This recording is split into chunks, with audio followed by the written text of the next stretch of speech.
नमस्कार, स्वागत है आप सभी का न्यूज वन इंडिया में और मैं हूं आपके साथ शाफनी पटनायक। बुलेटिन की शुरुआत करेंगे। सीएम नायब सिंह सैनी ने सोमवार को संत कबीर कुटीर पर आम जनता से मिलकर उनकी जनसभा सुनी और हालचाल जाना। साथ ही उनके क्षेत्र में चल रही विभिन्न सरकारी योजनाओं और अधिकारियों को कार्यशैली का फीडबैक लिया। साथ ही उनके द्वारा बताई गई समस्याओं को सुना और अधिकारियों को त्वरित निस्तारण के निर्देश दिए। तो सीएम नायब सिंह सैनी ने जन सुनवाई की और इस दौरान कई लोग यहां पर अपनी समस्याओं को लेकर पहुंचे हुए थे, जहां पर एक एक करके सीएम ने सभी की समस्याएं सुनी। संत कबीर कुटीर पहुंचे थे सीएम नायब सिंह सैनी। इस दौरान कई लोग अपनी समस्याओं को लेकर सीएम के सामने पहुंचे थे। परिवारजनों से भेंट कर सीएम ने सभी का हालचाल जाना और इसके साथ ही सीएम ने योजना और अधिकारियों की कार्यशैली का भी फीडबैक लिया है। साथ ही लोगों को क्या कुछ समस्याएं हो रही है इस बात को भी सुना और तमाम अधिकारियों को उनके निराकरण के निर्देश दिए। उनके समस्याओं का समाधान हो इस बात का निर्देश सीएम ने दिया है। समस्याओं के त्वरित निराकरण के लिए निर्देश दिए गए। संत कबीर कुटीर पहुंचे सीएम नायब सिंह सैनी ने सभी की समस्याएं सुनी और इसके साथ ही समस्याओं के हल के लिए अधिकारियों को निर्देश भी दिए। सीएम नायब सैनी ने जन समस्या को सुना और उनके समस्याओं के समाधान के लिए सभी को निर्देश भी दिए।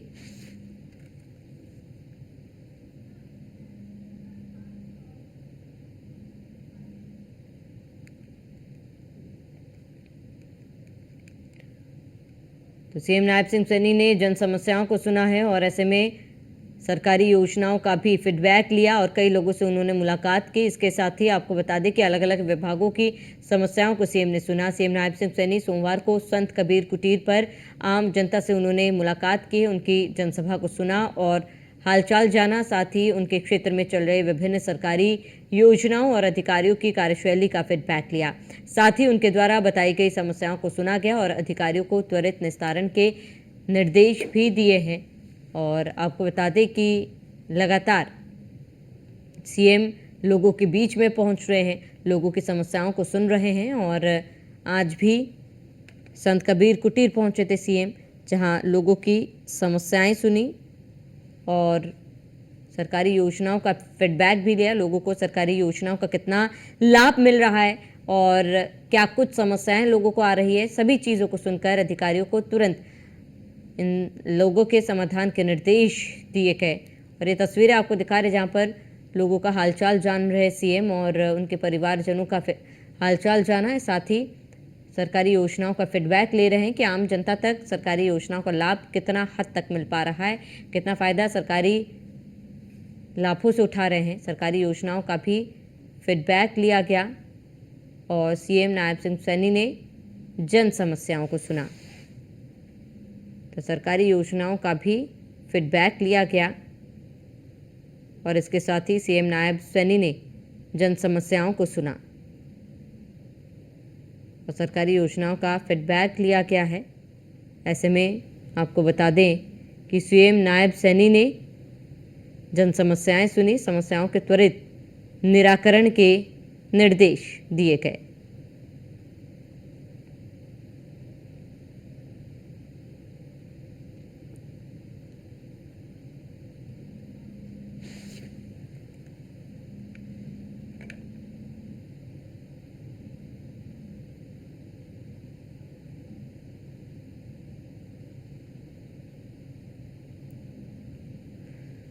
वहीं हरियाणा के मुख्यमंत्री नायब सिंह सैनी रविवार को कुरुक्षेत्र में नवनिर्मित अग्रसेन भवन के शिलान्यास कार्यक्रम में पहुंचे। इस दौरान उनके साथ इस कार्यक्रम में कुरुक्षेत्र के सांसद नवीन जिंदल और हरियाणा सरकार के मंत्री सुभाष सुधा भी मौजूद रहे। उन्होंने इस कार्यक्रम को संबोधित किया, साथ ही कांग्रेस पर भी बड़ा हमला बोला। दरअसल हरियाणा में कांग्रेस पार्टी अभियान के तहत हरियाणा सरकार ने उनके कामों के हिसाब की मांग कर रहे हैं और साथ ही रैलियां निकालते हुए सरकार पर वार करते हुए नजर आ रहे हैं। इस पर सीएम सैनी ने पलटवार करते हुए कहा कि 10 सालों से कांग्रेस का कार्यकाल रहा है। सीएम ने कहा है कि कांग्रेस वाले बताएं कि उनके कार्यकाल में क्या हालात थे, किस प्रकार से दलितों के ऊपर अत्याचार होता था, दलितों के घरों को जला दिया जाता था और एफआईआर भी दर्ज नहीं होती थी।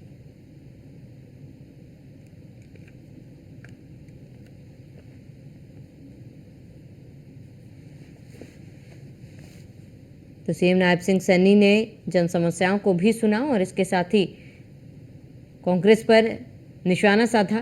कांग्रेस के कार्यकाल में क्या हालात थे ये सभी को पता है। मैं ये बात कह रहा हूं कि आपको अगर कोई भी बात है, भाई रात के 2 बजे भी आके मेरे को दरवाजा आपको खुला मिलेगा, आप कभी भी आकर के मिल सकते हैं, कोई चिंता की बात नहीं है, किसी प्रकार की कोई दिक्कत नहीं। किसी को यह नहीं कहना पड़ेगा कि मुख्यमंत्री ने मिलने वास्ता भाई किसी को ढूंढना पड़ेगा। पहला तो विधायक ने मिलने वास्ते ढूंढना पड़ा थे लोग,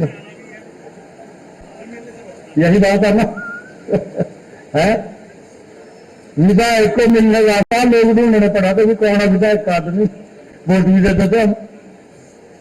आज स्थिति यह रही है कि आज मुख्यमंत्री ने मिलने वास्ते किसी को ढूंढने की जरूरत नहीं, आप कभी भी आकर के मिल सकते हैं। मैंने कहा है कि आप लोगों का आशीर्वाद है, आप लोगों के आशीर्वाद से ही यहां से आपने सांसद बनाया था। अब नवीन जी सांसद हैं और हम सब की मिलकर के सुधा जी, नवीन जी और मेरी हमारी जिम्मेवारी है भाई ये चारों सीटें निकलनी चाहिए यहाँ की, ठीक है ना। भर्ती रोको गैंग बना रखा है, हम कोई भी भर्ती नहीं करें तुरंत कोर्ट के अंदर पहले पहुंच जाएंगे, पहुंच जो भैया हम कौन से गलत कर रहे हैं, गलत कराएंगे तो कोर्ट अपने आप कह देगा। एक भर्ती पिछले 6-7 महीने से रुकी पड़ी थी कोर्ट में, उसका फैसला दे दिया कोर्ट ने, हमने कहा इसका रिजल्ट तैयार करो। रात 11 बजे रिजल्ट तैयार हुआ, मेरे पास फोन आता है, मैं दिल्ली में था, मुझे कहने लगे कि रिजल्ट तैयार हो गया। मैंने कहा अभी बटन दबा दो इसका, रात ही उसका बटन दबा दिया। 7,500 बच्चे बिना पर्ची बिना खर्ची के ये हरियाणा सरकार की नौकरी लग गया। कल्पना से परे की बातें हैं। इनके समय के अंदर तो रिजल्ट तैयार हो जाता था, ये ढूंढते रहते थे, ये देखते रहते थे कि किसके पास से पैसा आएगा किसके पास से नहीं आएगा, लिस्टें बदल जाती थी, कितना भ्रष्टाचार था। मैं ये बात